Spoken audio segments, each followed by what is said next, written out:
So, I went into the toilet, and there was a sign on the door, and it said, "Beware of homosexuals." I went inside, and there was another sign on the mirror. It said, "Beware of homosexuals." And then, as I was leaving, I saw there was something written on the skirting board. I bent over to look at it, and it said, "You've been warned twice." Whoa, okay, I get it. Fair enough. I accept the note. But let me ask you one question. I'm gay. That's not the question. The question is, now you know I'm gay, does that joke become funny? No, obviously not. The joke is based on homophobic stereotypes, no matter who tells it. It's offensive because it assumes all gay men are tops. See, if I went into that bathroom, I'd sooner be bent over next to him. Who are you waiting for? Will he be long? I certainly hope so. Let's be serious. It's obvious why that joke is offensive. Tricky thing is, it wasn't always so obvious. Back in '93, when Frank Carson told that exact same joke, you guys laughed. So I bent down to have a look at it. I said, "You've been warned twice." Busted. Look, I'm not pointing fingers. I know you're not the same audience as you were back then. Honestly, glow up of the century. Love this for you.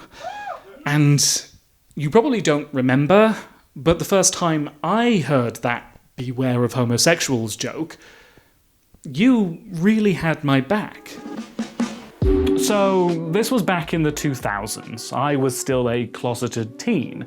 I was channel hopping and I came upon a documentary about stand-up comedy. Don't ask me what documentary it was, but it was about a bunch of aspiring comedians, all competing for some prize. One of the comedians was a bit older. Let's call him George. George's routine was made entirely of recycled material written by the old masters: Tommy Cooper, Spike Milligan, and Frank Carson. So, in this round of the competition, the contestants had to do a short set at a local comedy club, in front of a real audience.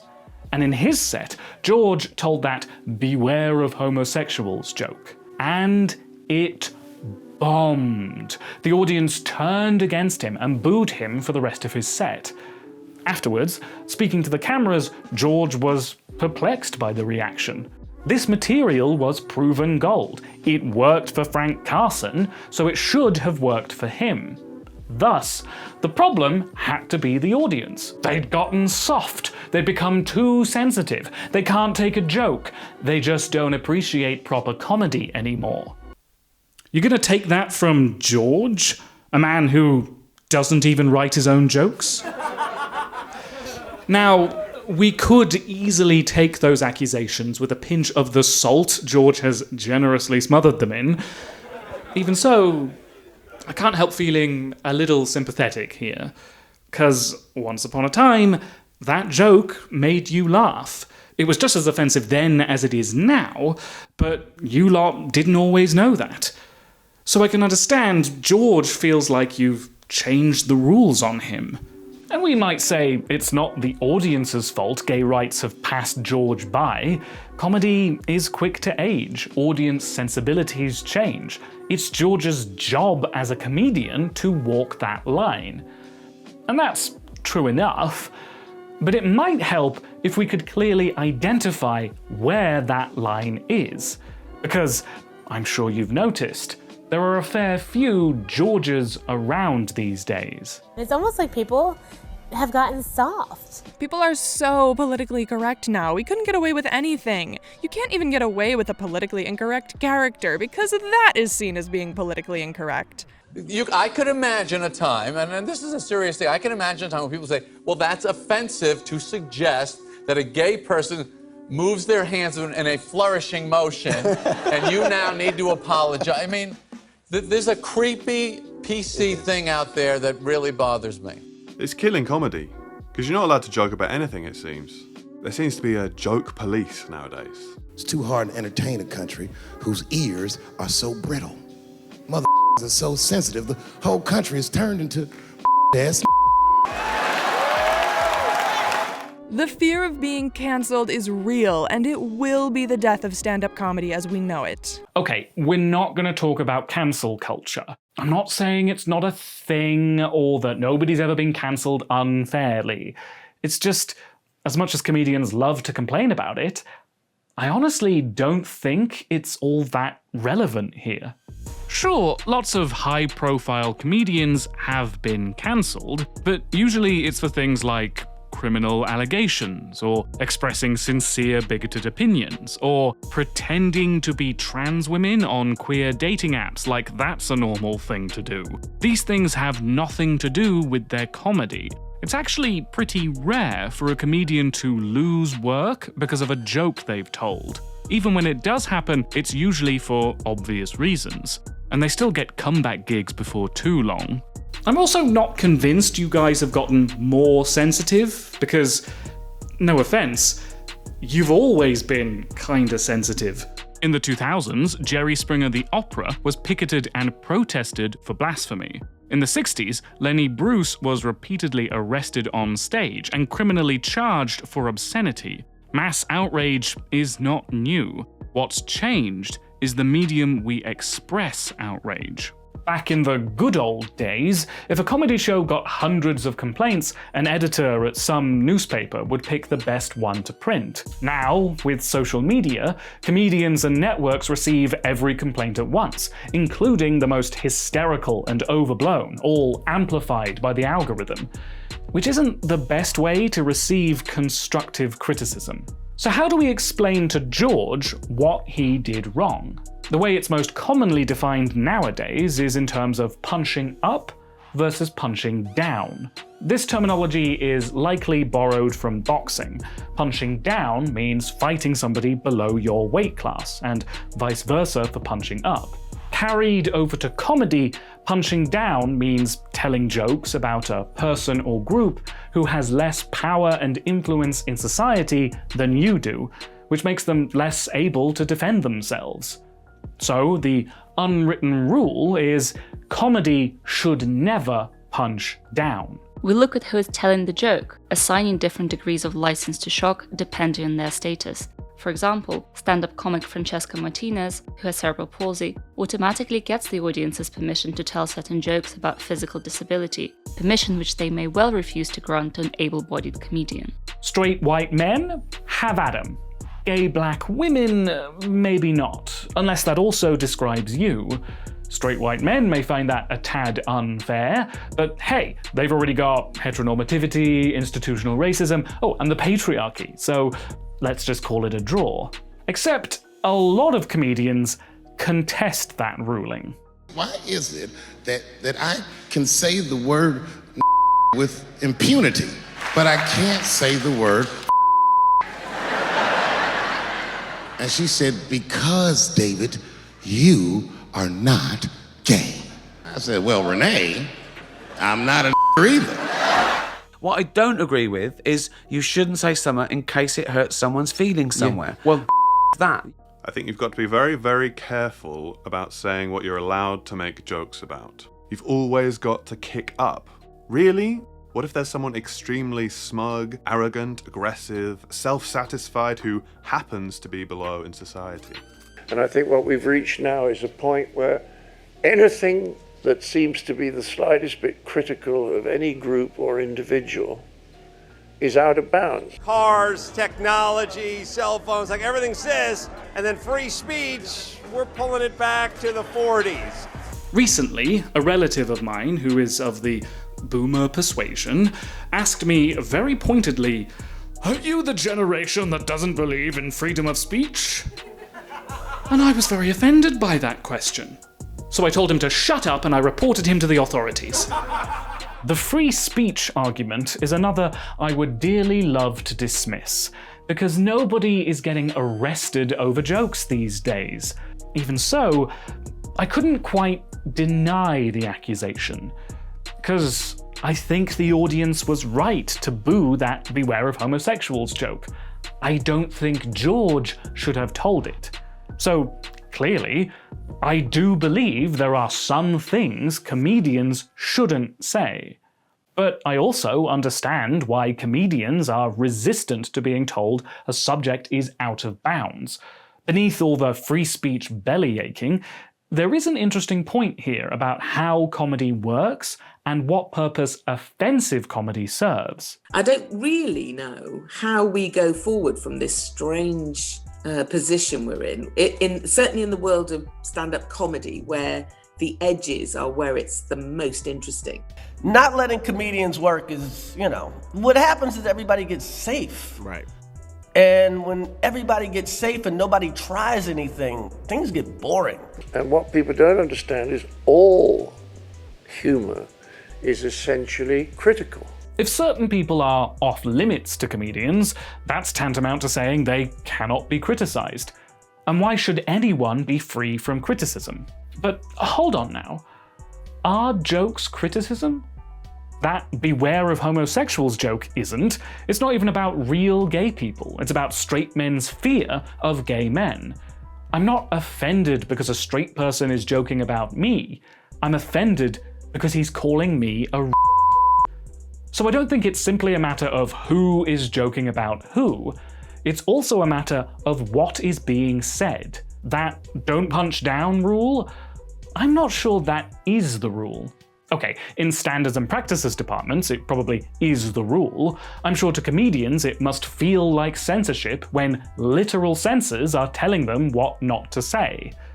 But when it's just the comedian and the audience in a room together, I'd say that unwritten rule is more of a guideline. It won't steer you far wrong. For the Georges of the world, it's just an easier idea to wrap your head around than what's really going on. So, what is really going on? Media literacy seems at its poorest when it comes to comedy, and that's not necessarily our fault. Laughter is a primal emotional response, like crying, screaming, or gasping. Everything that makes a good Friday night. We can laugh without consciously knowing why we're laughing. The critical thinking comes later, if it comes at all. Explaining a joke is like dissecting a frog. You understand it better, but the frog dies in the process. So, let's kill some frogs. I want to figure out what actually makes a joke offensive, and I want to draw a distinction between offensive comedy and comedy that is harmful. To do that, we're going to have to break comedy down to its barest building blocks. So let's start with a simple question. What is comedy? The short answer is, we're not completely sure, but we've got some good ideas. One evolutionary explanation is that laughter is an expression of relief when a perceived threat turns out to be no danger at all. I suggest that the main purpose of laughter might be to allow the individual to alert others in the social group, usually kin, that the detected anomaly is trivial, nothing to worry about. The laughing person, in effect, announces her discovery that there has been a false alarm. All jokes work in basically this way. The setup encourages the listener to make an assumption. Three men walk into a bar. Then the punchline breaks that assumption. The fourth man ducked.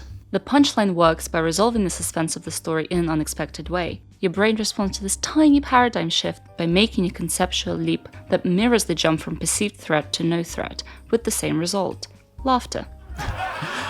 It's the way I tell him. However, surprise by itself isn't funny. If a comedian just walked on stage and yelled, "Boo!" well, maybe they'd get some nervous laughter, but we'd be hard-pressed to call it comedy. To explain what causes the mental paradigm shift, we're gonna need a better theory. And we have three main ones to choose from: incongruity, superiority, and relief.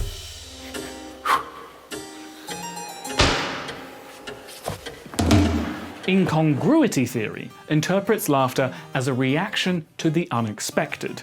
When a clown falls on their face, we laugh because people are not supposed to fall over. Superiority theory claims we laugh at the misfortune of others, especially in comparison to ourselves. We laugh at the clown because we are glad they fell down instead of us. Relief theory explains laughter as a release of internal tension. The fallen clown confronts us with our own fears of falling, but when we see the clown is unhurt, those tensions are relieved as laughter. That's the Cliff Notes version. We're going to look at each of these in more detail and use them to pop the hood on some real-world examples. But before we do, let's acknowledge comedy is subjective. Your mileage may vary on these. It's not my place to decree if an offensive joke is acceptable or not. But we can compare how different jokes create their humour, what ideas are embedded within them, and the criticism they received. So let's start with incongruity theory.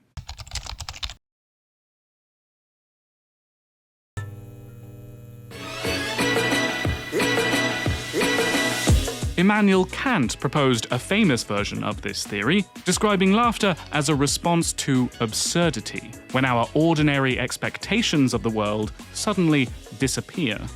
Arthur Schopenhauer refined this as an incongruous juxtaposition between a concept and its real-world counterpart, when ideas and reality don't mesh. Funny is not simply the surprising, it's the silly, the surreal, the topsy-turvy reflections of our world. Horses frequenting bars, numbers engaging in cannibalism, bears and rabbits discussing their bathroom habits, dogs and cats living together.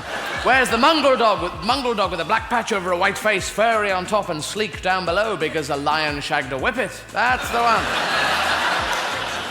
That's the one that goes out, nicks your credit cards and drives to the Bahamas. It's fun to break the rules, to upset the natural order of things. And sometimes it might also be necessary. In the 70s, George Carlin's routine about the 7 words you can't say on television prompted complaints, which led to arrests, which led to a court case, which led to a Supreme Court ruling, which led to the introduction of a late-night watershed where the rules were relaxed. By the way, those 7 words are mother and I guess YouTube still has a ways to go. Carlin's routine was funny, not simply because of his liberal use of profanity, but because he pointed out incongruities within our social norms. Ass is all right on television. You can say on television things like, well, you've made a perfect ass of yourself tonight. But you can't say, hey, let's go get some ass. So, offensive comedy can serve an important social function.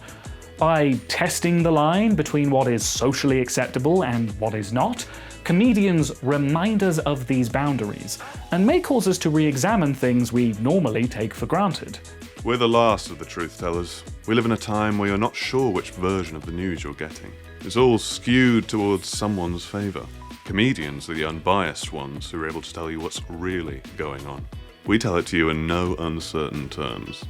Well, if I'm the last of the truth tellers, I call bull. Obviously, comedians are just as susceptible to bias, prejudice, and misinformation as anyone else. And they may reveal their biases through where they perceive humorous incongruities to be. For instance, thinking it's incongruous for a straight man to share a bathroom with a gay man. But let's bring this a little more up to date, shall we? No, I love the new women. I know the new women. They're great, aren't they? You know, the new ones we've been seeing lately. The ones with beards and they're as good as gold. I love them. Ricky Gervais has received fervent criticism for his frequent jokes about transgender people, not only from the trans community itself, but also from fellow comedians. Bad luck! That's my job. I'm a stand-up comedian. I'm meant to challenge people. If you don't like being challenged, don't watch my shows. What's the matter, guys? Too challenging for you? Oh yeah, because you know it's been long overdue a challenge. The trans community. Before we get into this, trans rights are human rights. Trans people are the gender they say they are. I'm not here to debate that. Oh, yeah, you're not funny because you disagree with them. Sorry, what?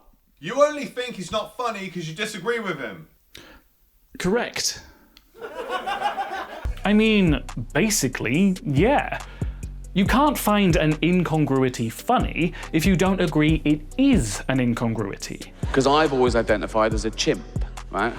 Well, I am a chimp. If I say I'm a chimp, I am a chimp, you know. Pre-op, but... In queer and ally circles, this format of joke is described as the only joke transphobes know, because you hear it a lot.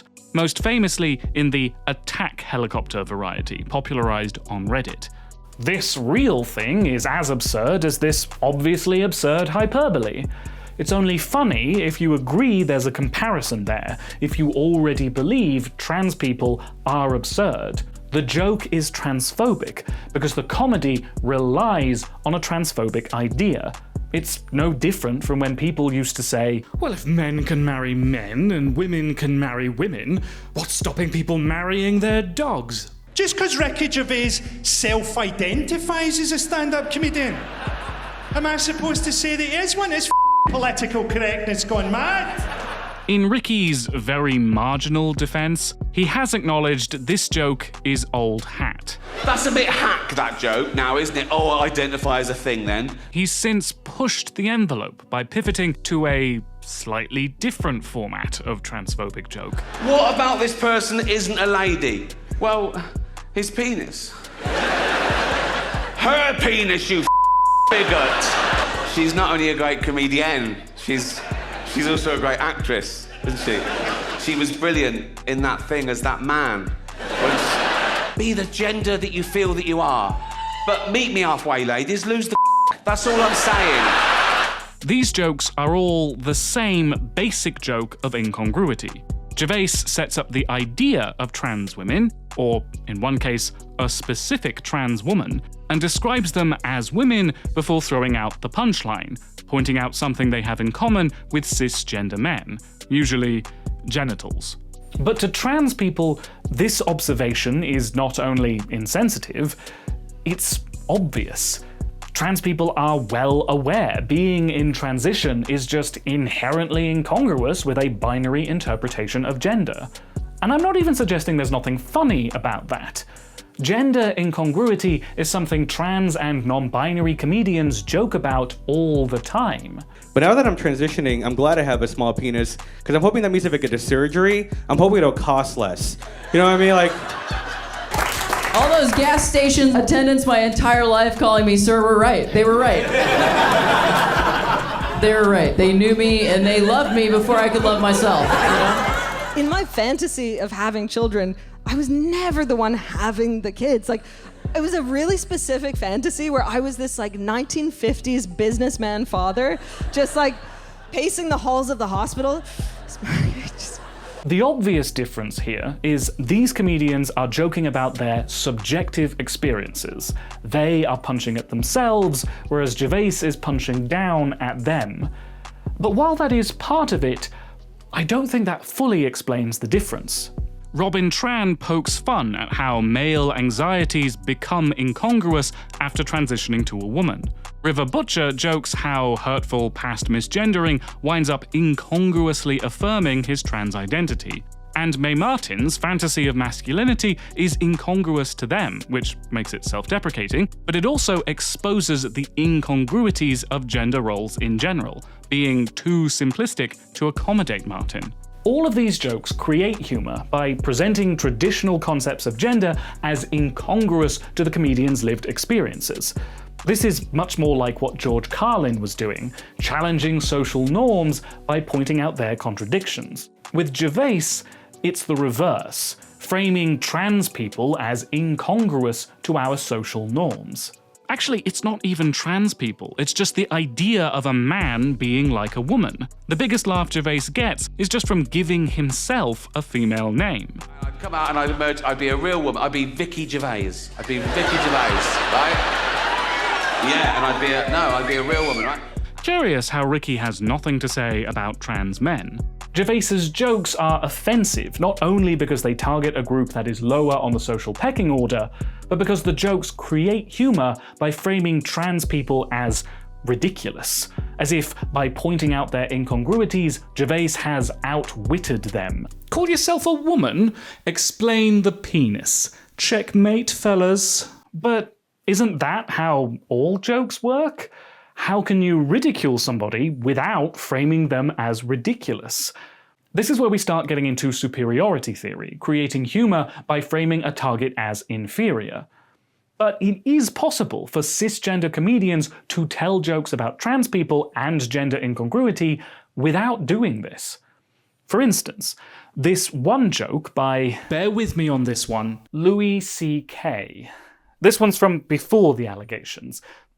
I asked her to the dance in 8th grade, and she said, yes, happiest moment of my life. I can't show you the whole thing, but it's a story about how a girl he brought to a school dance left him for a classmate. And she danced with Jeff, and made out with Jeff, and left with Jeff. That was it. Then, as an adult, Louis discovers through Facebook, Jeff has transitioned. And she has a whole blog on Facebook about becoming a woman. I was up all night reading it. I was crying. It was amazing. All along, I knew I was a girl since I was 6 years old. And I read that, and I thought, why'd you take my date then? Hooray for transgender, but you, because you're just an who became a. That's what happened. This is also a joke about gender incongruity. Louis is supportive of Jeff until he realizes she is still the same person who stole his girl. The fact she is his old romantic rival remains true even after she transitions, causing Louis to feel masculine rivalry towards a woman. I've seen some trans people take issue with this joke. It does assume a trans woman will be straight after transitioning, and it only refers to this woman by a male name. That said, Louis uses correct pronouns after learning of her transition, and after this joke, goes on to describe his respect for trans people. According to Samantha Allen, who is an award-winning trans rights advocate and a trans woman herself, this joke is one of the best transgender jokes. In context, the put-down is provocative, sure, but it also feels largely performative. And it's all the more funny because, although insulting, it also acknowledges the validity of her gender. So many things are happening at once here. CK is poking fun at his own hurt feelings, without quite letting go of them, all while maligning and affirming a transgender woman in the same breath. It was something I could hold up as an example, as proof that comedians can indeed tell jokes about transgender people, even edgy ones, without dismissing us altogether. Unlike Gervais, it doesn't position Louis, or the audience, as wholly superior to trans people as a concept. Which is why, as Allen goes on to say, it's all the more disappointing that 1 year and 5 allegations of sexual misconduct later, Louis devolved into telling the only joke transphobes know. You should address me as there, because I identify as a location. And the location is your mother's. So, since we're circling it, let's move on to superiority theory.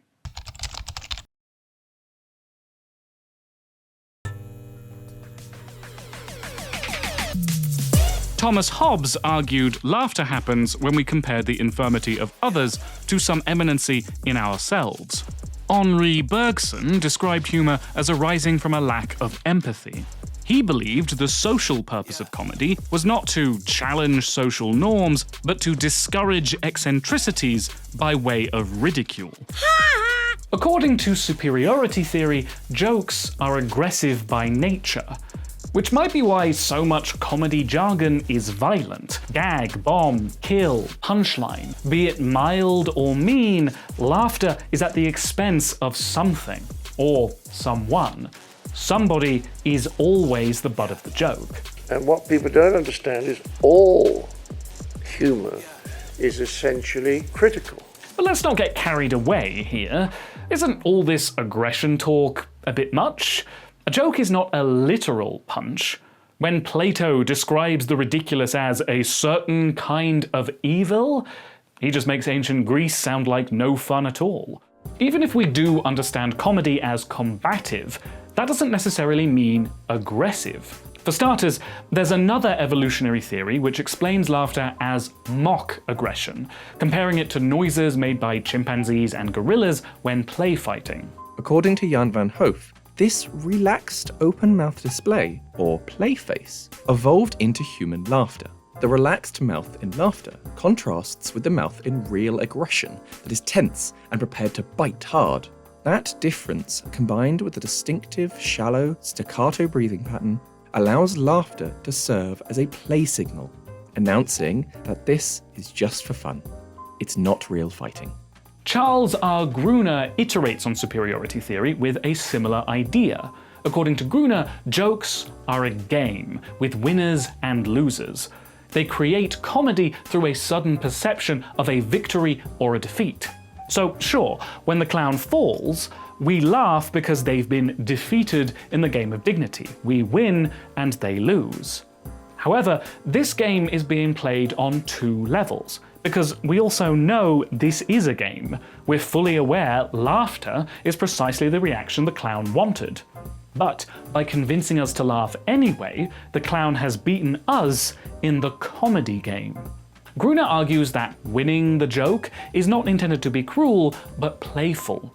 When an Irishman, Scotsman, and Englishman walk into a bar, we know these aren't meant to represent specific people, they're just archetypes. It's not that we lose our empathy, we just know a joke when we hear one.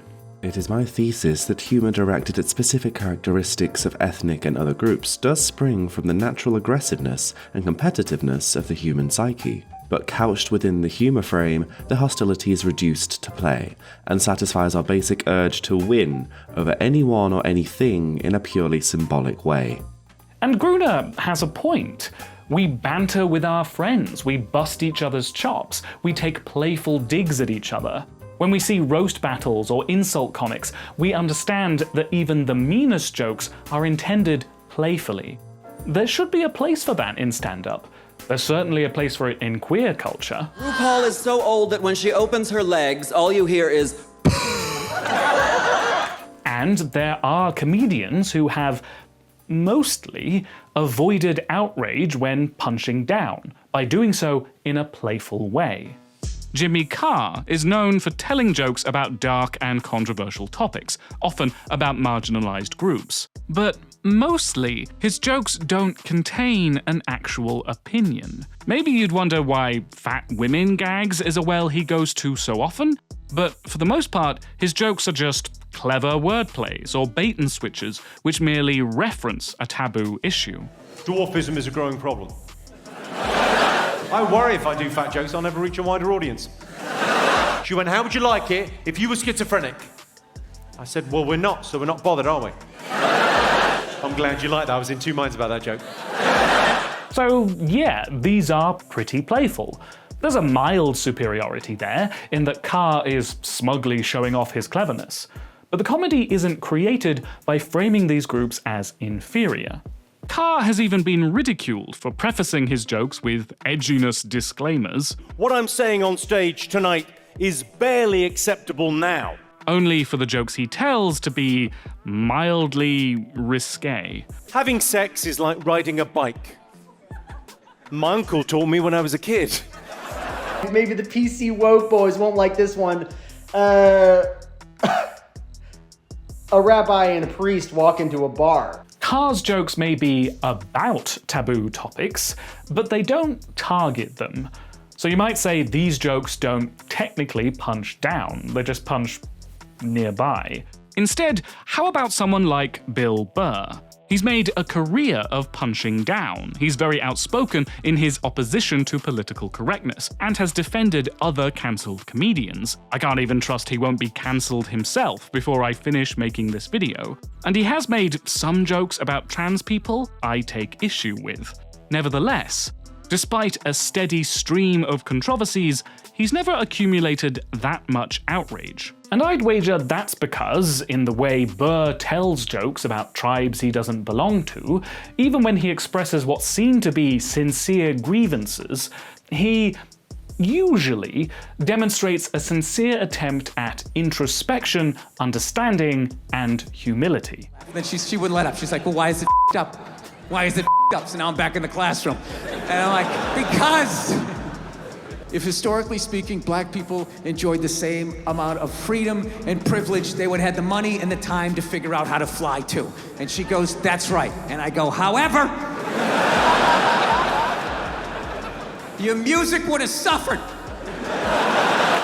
Burr jokes about race a lot, but these jokes are based on his experiences, having black friends, being married to a black woman. YouTube is filled with reaction videos of black people watching jokes Burr has made about their community and finding them hilarious. So I'm like, dude, I don't like this I don't like this at all. There's too much grass, I don't see any rims. This is up. None of the windows are tinted, I can clearly see white people in every car. This is up. Listen, you know our frequency. And I've had that experience too. And they were like, girl, you need to get yourself a revenge body, girl. I was like, a what? And I know you don't follow. You're like, Catherine, why are all your friends offensive stereotypes of American black women? They're not. They're gay British men. It's the same voice. This joke is punching down. It's a straight person being wholly critical of gay British men. And yet, I laugh at this. My gay friends laugh at this. So how come this is funny to me, but Ricky Gervais is not? Gruner outlines 4 different ways someone can laugh at a joke which targets their community. First, they may recognize themselves in the joke and accept it with good nature. Ha! That is so true. I do that. Or they recognize it on a non-personal level, either by cognitively excluding themselves from the criticism. Ha! That is so true. Those sorts of gays make the rest of us look bad. Or by excluding themselves from the targeted community. That is so true. Not for bi guys, though. I don't talk about it much, but I actually identify as homo-flexible. Or, finally, they just flat out misunderstand, failing to recognize the ridicule or that they are the ones it targets. That is so true. Those American black women are always stealing our best moves. The only other reaction is to take offense, which Gruner explains as a mistake. If there is any feeling of offense from ethnic or other jokes, it usually arises from the assumption that the joke teller enjoys the ridiculing of the joke's butt because of his or her ill will, even hate for the ridiculed group. Such an assumption is more than likely a grievous error. And this is where Gruner begins to lose me. I don't doubt that sometimes, often even, people see hostility which simply isn't there. They get offended because they feel persecuted by a joke which was intended playfully. But I don't agree that's the only cause of offense. When it comes to avoiding offense, Gruner places almost all the emphasis on the subject of a joke being a good sport. And sure, it is important to laugh at yourself. But why doesn't the comedian also need to be a good sport? In Gruner's comedy game, what would constitute a foul move? I was definitely gay when I was a little boy. A lot of little boys are gay, you know? They're very flowy and they have hard opinions on things. I found out quite recently that apparently most other comedians think I'm gay. And the worst thing is, I can see why. And it's the hair, and it's I wear tight shirts because I'm vain. And this hand doesn't do me any favors. With these jokes, I don't see any ill will. In the same set, Sloss declares his support for gay marriage and gay adoption. And with both, it's refreshing for a straight man to have no hang-ups associating themselves with gayness. But I still kinda bristle at these. Aren't they just exploiting a loophole? Ultimately, these are still jokes which target gay stereotypes. It's only by including themselves in that stereotype that the comedian also becomes the butt of the joke. Instead of framing themselves as superior to the stereotype, they lose alongside it. This doesn't come across as hostile, it's self-deprecating. And it ridicules the stereotype without directly applying it to gay men. Even so, the stereotype is still being framed as inferior, The jokes still ridicule male effeminacy, i.e. gayness, even if the comedian falls on their own sword to do it. Which feels like a petty complaint about these jokes because they're very mild and they're both over a decade old. I doubt Sloss would make this sort of joke today, and who knows what Mulaney's brand is now. So let's look at a tougher example. Now listen, women get mad at me, gay people get mad at me, lesbians get mad at me, but I'm gonna tell you right now, and this is true, these transgenders, these want me dead. Seriously, I don't mean to keep talking about trans people, but these straight boys keep bringing them up. Dave Chappelle has a history of criticism for telling transphobic jokes, culminating in his most recent Netflix special, The Closer, which prompted hundreds of Netflix employees to walk out in protest. However, for the sake of the cancel culture complainers, it should be noted the special is still available on Netflix. There is a lot to unpack here, and we do not have time for all of it. Put simply, in The Closer, Chappelle challenges the idea that the LGBTQ community should be shielded from all criticism and ridicule. I don't hate gay people at all. I respect the shit out of you. Well, not all of you. I'm not that fond of these newer gays. Too sensitive. Too brittle. I have a question for the audience. And this is a real question. I'm not joking around. Is it possible that a gay person can be racist? Do you really think so? In our country, you can shoot and kill a but you better not hurt a gay person's feelings. These aren't even jokes, he's just soapboxing. A came up to me on the street the other day. He said, "Careful, Dave, they after you." I said, "What? One they or many theys?" Okay, that one was kind of funny. It's hard to see this as playful. It seems clear Chappelle has genuine beef to squash with queer people. But that's not how he describes it. You guys are confusing the emotions. You think I hate gay people, and what you're really seeing is that I am jealous of gay people. But I have never had a problem with transgender people.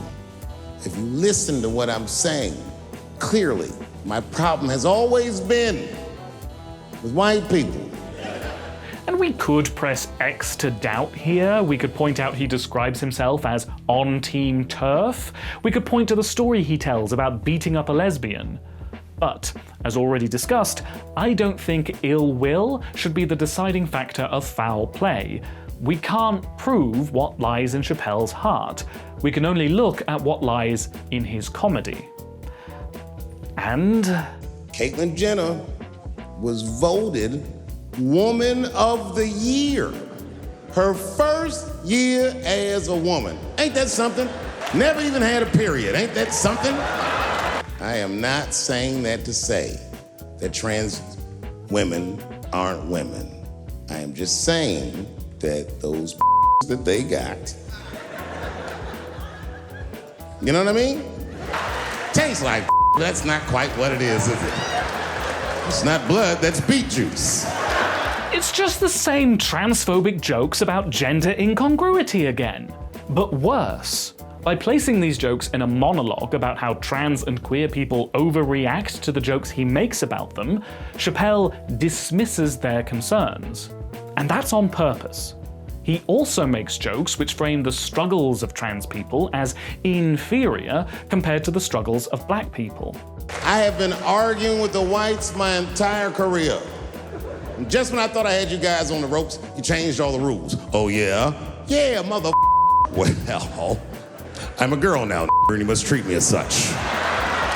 She kept calling transgenders her people. Isn't that weird? My people this, my people that. I said, what do you mean your people? Was y'all kidnapped in Transylvania and brought here as slaves? And this thing I'm describing is a major issue that I have with that community. Gay people are minorities until they need to be white again. Chappelle repeatedly attempts to redirect the conversation back to concerns of black oppression and violence against black communities. These are serious problems, but in contrast, he treats the equality movement among sexual and gender minorities as essentially shrill window dressing. Chappelle rarely acknowledges that these communities contain people of colour. Instead, he frames the concerns of queer and genderqueer people, especially the linguistic arguments about pronouns, anatomy, and bodily functions that often arise from conversations about trans and non-binary identity, as solely a product of white progressive hysteria gone mad. There's way more we could get into about the closer, specifically in regards to his closing story about Daphne Dorman, but I'm just going to recommend FD Signifier's video on Chappelle if you want more detail. Chappelle is a complicated figure because he is both a black comedian hitting back at dominant power structures, as well as a wealthy comedian targeting a marginalized group. This position could grant Chappelle a valuable perspective. The divisions and overlaps between queer and black communities are tensions which can and perhaps should be punctured by comedy.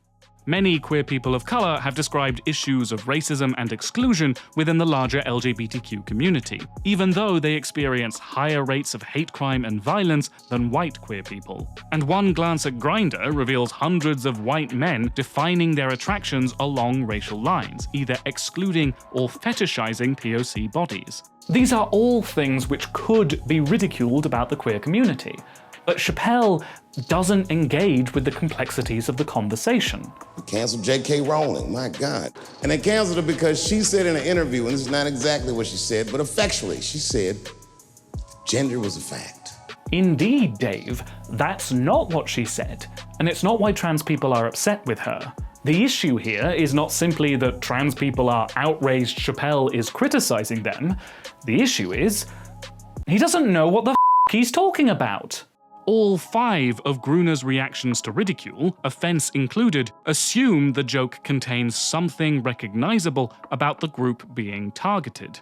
That is so true. When Katherine Ryan jokes about gay British men talking like American black women, she's referencing a sincere criticism that has been leveled at the gay community. It's funny to me because I recognize what she's ridiculing. Ryan could only create this joke by being familiar with gay culture. But when Frank Carson tells that beware of homosexuals joke, though I recognize the joke is about me, I do not recognize myself. I'm sure Carson means no ill will, I think he just wants to make people laugh. But he's also not including gay people. It's a gay joke written by a straight person for other straight people about what straight people commonly assumed about us at the time. By telling it, there's a tacit assumption that gay people are not in the room. And you can't be a good sport when you're not invited to play. You don't just lose the comedy game, you become the football. However, there is one more defense Gruner makes. To address that, we're gonna need relief theory.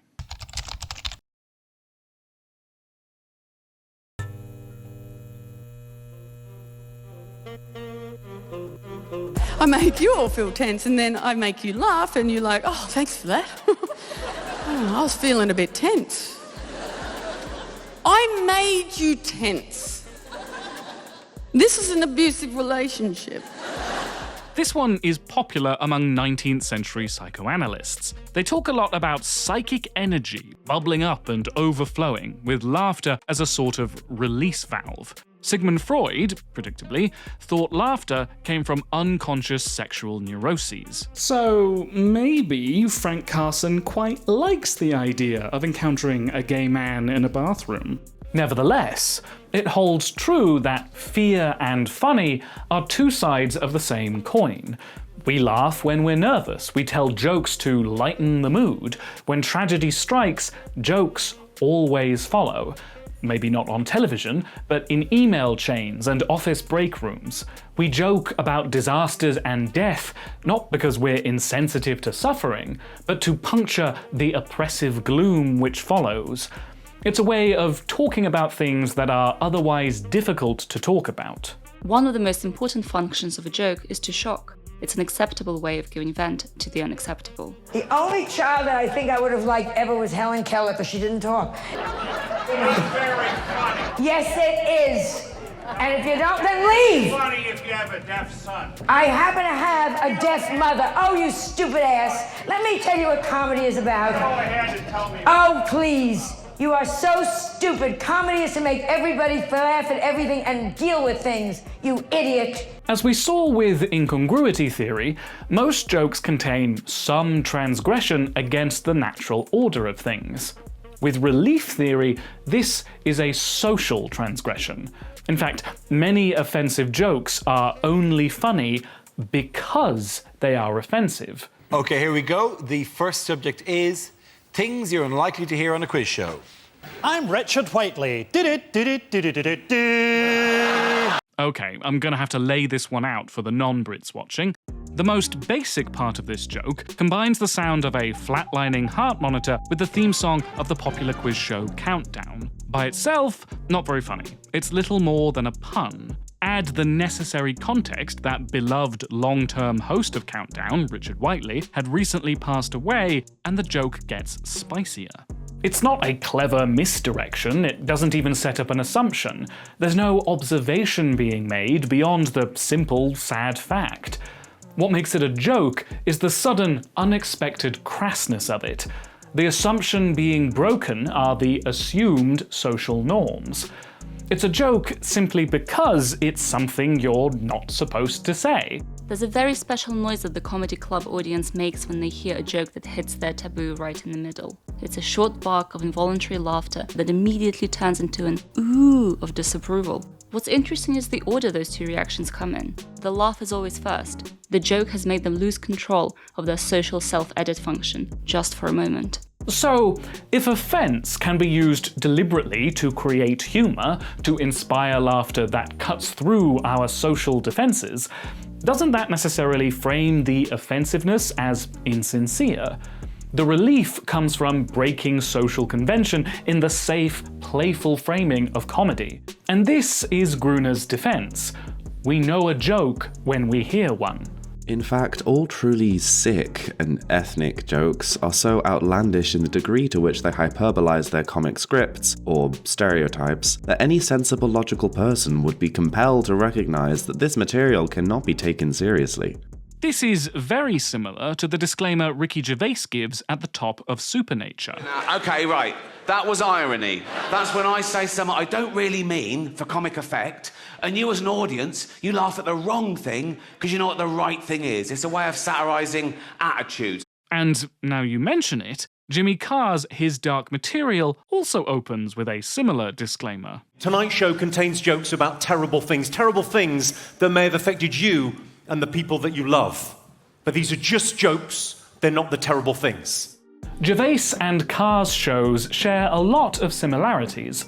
They each feature a straight white male comedian telling jokes about offensive subjects and remarking upon how offensive they're being.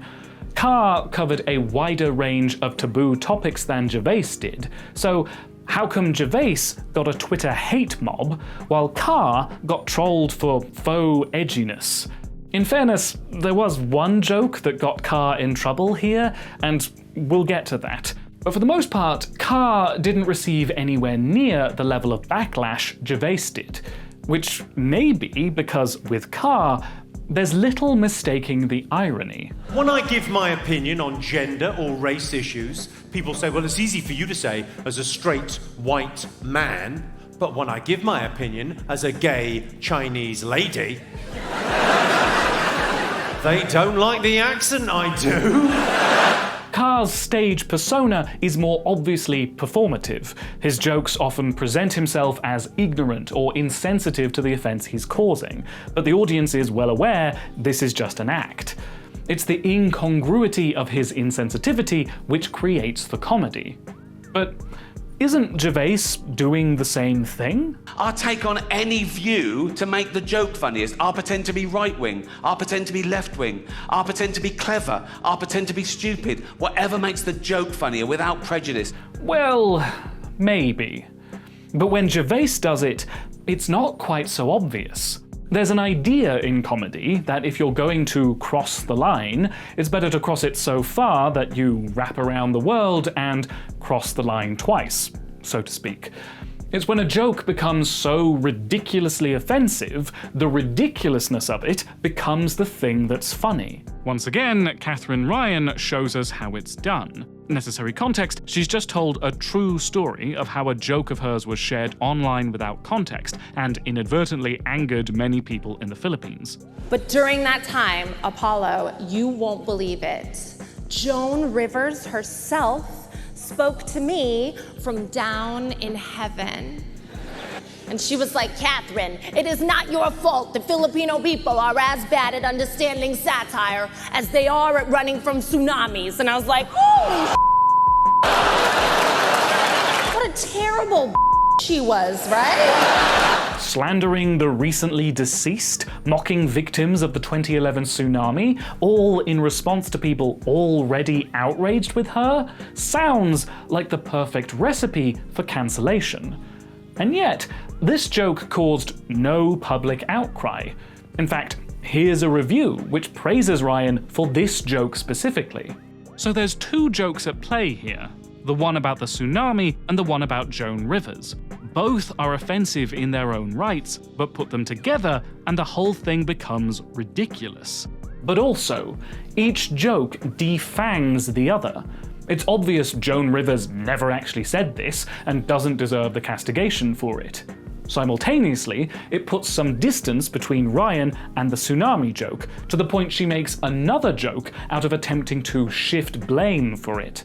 It's an example of the type of horrible joke that I would never tell.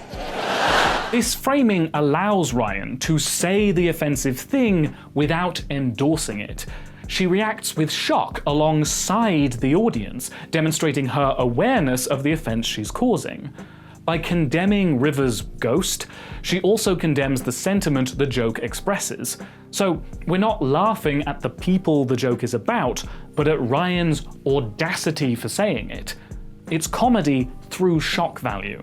However, when Gervais attempts the same thing... I don't know your name, do I? It's Ling. Ling?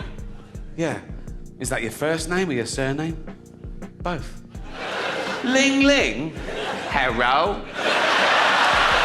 Right. Remember, irony, okay?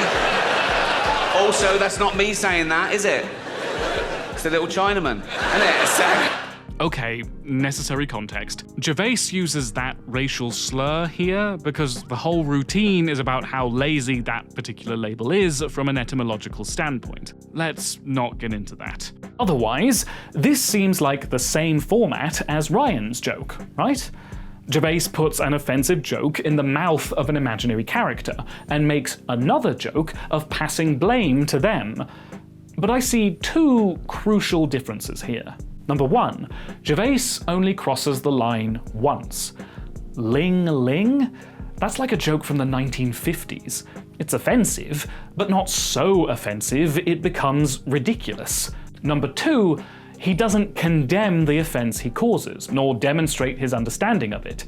Obviously, he knows he's being offensive, he's just gleefully flippant about it. So when he claims his jokes are ironic, I don't believe him. His jokes don't go for pure shock value, which means the laughter may well be coming from a different kind of relief. Satire is a tricky tightrope to walk. The thing being parodied needs to be recognizable, but make it too convincing, and the audience may not pick up on the irony. This is sometimes called Alf Garnett syndrome, named for one of the lead characters in the popular BBC sitcom Till Death Us Do Part. Show creator Johnny Spate intended the character to be a parody of bigoted working-class reactionaries, having him regularly spout racist and sexist rants. And yet, according to audience surveys and fan mail, a large portion of the audience identified with Alf and agreed with his views, without detecting the irony at all. The dawn of the internet brought with it a similar adage, known as Poe's Law, named for a forum poster who coined it during a debate about creationism. Without a winking smiley or some other blatant display of humour, it is utterly impossible to parody a creationist in such a way that someone won't mistake for the genuine article. And this works both ways. Not only can ambiguous irony wind up validating the thing it's satirizing, ambiguity can also be used to shield bigotry, the "it's just a joke" defense. And there's certainly no suggestion whatsoever that I was involved in any kind of racist or sexist harassment of Leslie Jones. If a journalist can't tease a Hollywood blockbuster actress, I don't know what this platform is about. And even when irony is very clearly telegraphed, it doesn't necessarily avoid this problem. For instance, the one joke which got Jimmy Carr in trouble. When people talk about the Holocaust,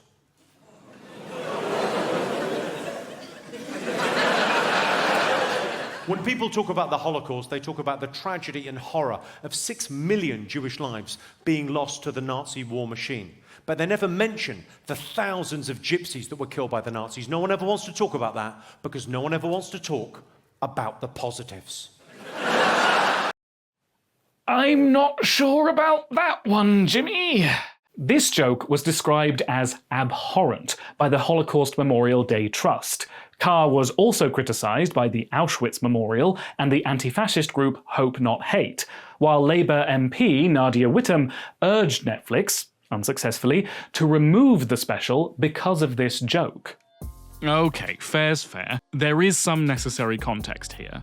Not only is the whole show themed around dark humour, this joke appears in a climactic volley of especially dark jokes, which Carr describes as career enders. He's trying to make the most offensive joke he can, and immediately after telling it, he deconstructs it. It's a joke about the worst thing that's ever happened in human history, and people say never forget. Well, this is how I remember. It's because there is an educational quality. Like everyone in the room knows, 6 million Jewish people lost their lives to the Nazis during World War II. But a lot of people don't know, because it's not really taught in our schools, that the Nazis also killed, in their thousands, gypsies, homosexuals, disabled people, and Jehovah's Witnesses.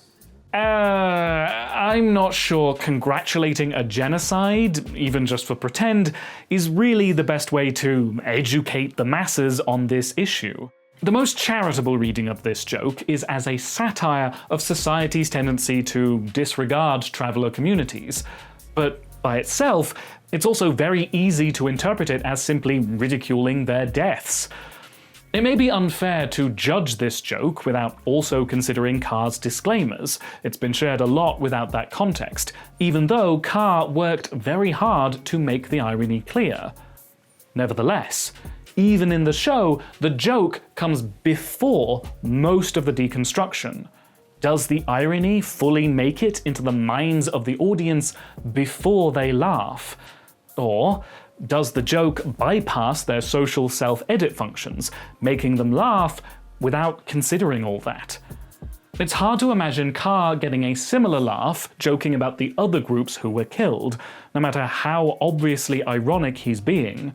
So is this laugh only possible because it targets a group the public are generally more okay with targeting? In Carr's own co-authored words, what makes an offensive joke work is that the cruelty rings true with some aspect of the listener's experience, and that's not always a pleasant aspect. It's often a prejudice, a resentment, a guilty pleasure, something we're ashamed of. So, actually, this is all your fault. No, I'm serious. This is just as much on you. When you laugh at a joke which targets vulnerable people, by framing them as inferior or incongruous to what society considers normal, you become complicit in that message. You endorse the sentiment the joke relies upon. You give the comedian permission. When Gervais insists you're laughing at the wrong thing because you know what the right thing is, bull. Once upon a time, you didn't know that beware of homosexuals joke was the wrong thing. And even if you've improved on that front, when it comes to trans people, you're still there. In the year Gervais released Supernature, hate crime in the UK reportedly rose by over a quarter, with hate crimes against trans people rising by more than half. The month before, the government dropped trans people from their proposed conversion therapy ban, which, at time of recording, still hasn't passed in any form. And only 1 year later, Prime Minister Rishi Sunak called it common sense that a person cannot change their gender. And you may say, James, don't be unfair. Most of us aren't going out there committing hate crimes or campaigning against trans rights. Oh, well, excuse me. I seem to have run out of medals. You're still laughing at the wrong thing for the wrong reason. Even if you've never really considered the so-called trans issue, you may well have misgivings or anxieties about trans people you've never confronted. And when these jokes cut through your social defenses, that is what they find. The relief you feel doesn't come from shock at the obvious incorrectness. If it were so obvious, trans people would have equal rights already. Instead, the relief comes from gratification at hearing your own unspoken fears being uttered out loud, and the sudden recognition of sharing that fear with the rest of the laughing crowd. Comedians are not the kind of people you want to put in charge of protecting minority views. As a breed, they're instinctively with the mob, far from being fearless mavericks riding roughshod across popular sensibilities in pursuit of a laugh. Most stand-up comics and most offensive jokes are not taboo-busting at all. They are inherently conservative. By mocking situations that we would otherwise find uncomfortable, by legitimizing our anxieties about people who are different and hard to relate to, these jokes perpetuate the status quo. Just because a joke defies social norms doesn't mean it's saying anything radical. Gervais and Chappelle's choice to tell these jokes at this moment in time is a choice. They're not pushing back against dominant power structures, they are appealing to common fears and tensions. The reason comedians are encouraged not to punch down is to prevent them from affirming prejudices, because this can happen even when the comedian doesn't intend it. They said a person in North Carolina must use the restroom that corresponds with the gender they were assigned on their birth certificate. No. No, that's not a good law. That's a mean law. I'm not for abortion. Oh, shut up. I'm not for it, but I'm not against it either. You never wonder why this keeps happening to you, Dave? I would have thought you, of all people, would know what this kind of laughter feels like. Blackface is a very difficult image. But the reason I had chosen blackface at the time was because this was going to be the visual personification of the N-word. It was a good spirit or intention behind it. So then when I'm on the set and we're finally taping the sketch, somebody on the set that was white laughed in such a way. I know the difference of people laughing with me and people laughing at me. And it was the first time I'd ever gotten a laugh that I was uncomfortable with. All this really comes down to one final question. Because, okay, fine, we can prove a joke appeals to prejudice and cruelty, but it's still just a joke. How much harm can a joke really do?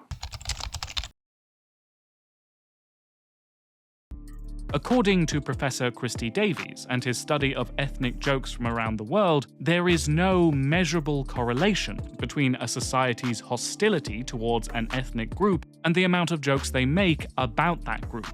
Jokes don't necessarily create hostility, nor do they always accompany it, which presumably also applies to jokes about gender and sexual minorities.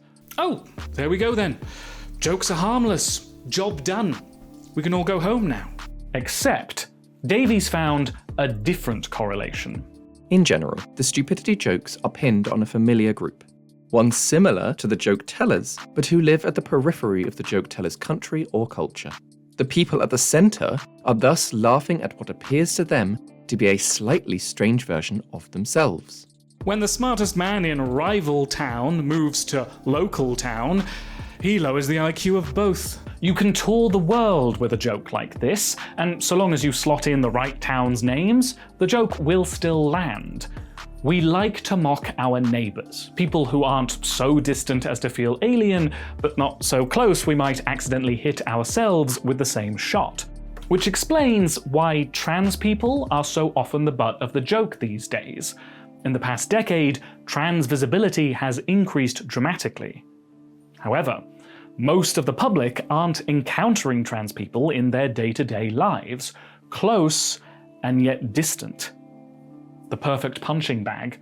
All he is just the same as every other rich white dude comedian who gets too successful, runs out of ideas, and showed just on the latest minority group. In the 1970s, that was my family. It was black and minority ethnic people. In the 80s, it was gay people. Trans people are just the latest to get it in the neck from comedians who can't be bothered to try at their jobs anymore. And here is where comedy can do harm. Thomas Ford conducted a series of experiments where participants were exposed to sexist, racist, or homophobic humor, and then tested on their willingness to discriminate against those groups. Participants who had exhibited no hostility before the test were unaffected, whereas those that were hostile became much more likely to discriminate after viewing the comedy. Sexist humour creates an implicit normative standard of tolerance of sexism in that immediate context. This more tolerant norm essentially de-emphasizes or replaces broader norms of how one should behave. Even if hostile comedy doesn't create hostility, it can validate hostility which already exists. It can embolden bigots to be bigots, and even give them the vocabulary to discriminate with. This is an experience most marginalized people are familiar with. How many of you were bullied in any capacity as a child? We raising hands? Yeah, raising hands. We'll do the hands thing. Right. Okay, now how many had to deal with, like, being called a poo or that being referenced? And it's the comedy that does this. Ford found the effect was nullified when participants were asked to analyse the jokes, to kill the frog, compared to when the jokes were presented in a purely humorous context. We can never prove a direct connection between a bigoted joke and bigotry's effects in the real world. Nobody commits a hate crime just because they heard a joke about trans people. There's always more going on. But since we know jokes can normalize hostility and reinforce divisions within our culture, maybe we should err on the side of not telling jokes which might do that. The way the free speech argument often goes is that comedians should be allowed to say whatever they want, and it should be left to the audience in the room with them to decide whether it's acceptable or not.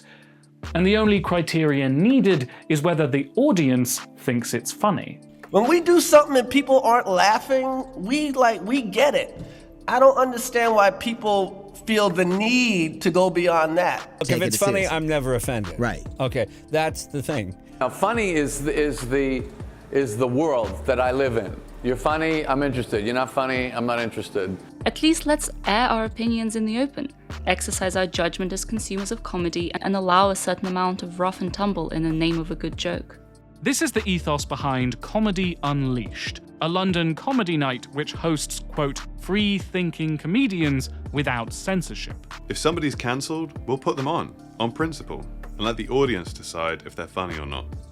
But I'm sure you can understand why I'm not fully on board with that approach.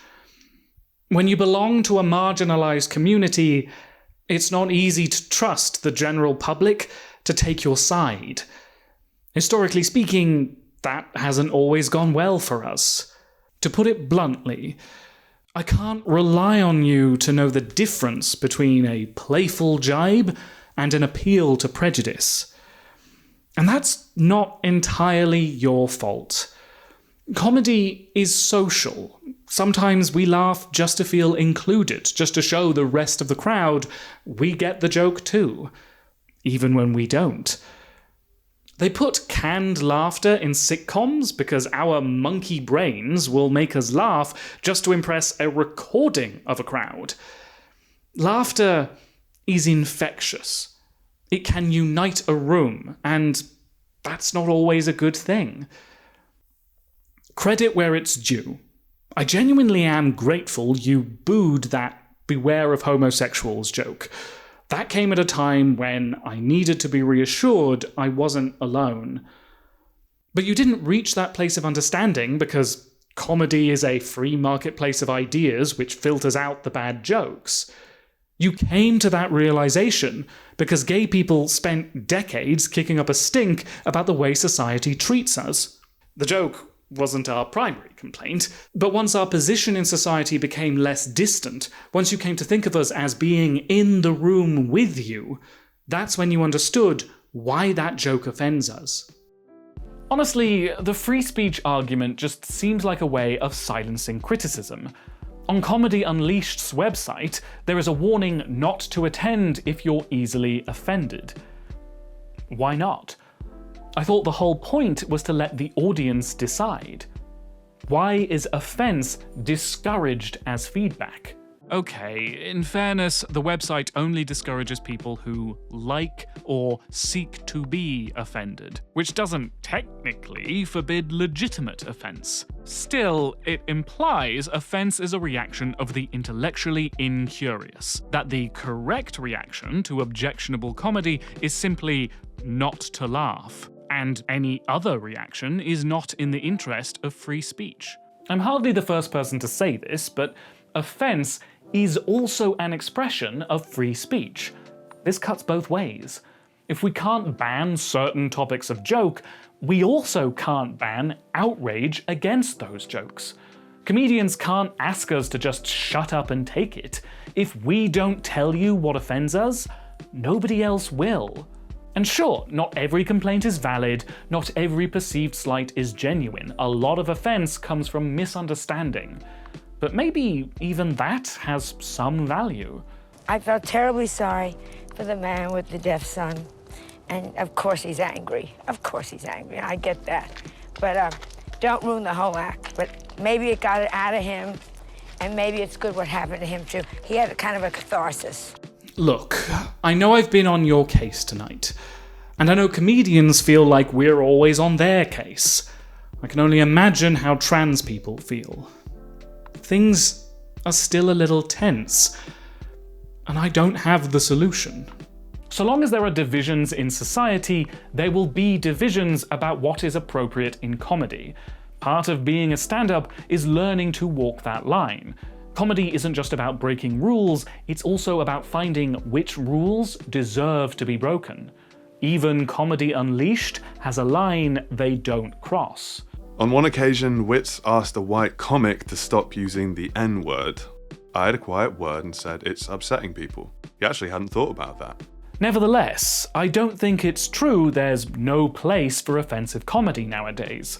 There's plenty out there which shocks, challenges, or just pokes a bit of playful fun without provoking outrage. Because it's perfectly possible to do those things without appealing to prejudice, reaffirming divisions, or outright bullying vulnerable people. I don't want to control what comedians say, but I would like it if comedians reflected on what they're saying and why they want to say it. When they bullishly argue for their right to speak on taboo topics, it sounds to me like what they're really fighting for is the right not to worry about the consequences of having spoken. So much emphasis gets placed on how criticism affects comedians' careers, without properly confronting how their jokes affect the people they joke about. So, comedians, if you want to punch down, I'm not stopping you. All I ask is that you be a good sport about it. Otherwise, well, I'll use my freedom of speech to tell you exactly what I think about that. And if you lot take anything away from tonight, let it be this. It never hurts to spend a bit of time thinking about why we laugh. I've been James Woodall, try the veal, and good night. This video was the most difficult script I've ever written, and you can see the whole grueling process in my production diary, exclusively on Patreon. Patreon.com/JamesWoodall. Don't forget to like, share, and comment, and get notified for future videos by subscribing to the channel and ringing that bell. Thanks for watching.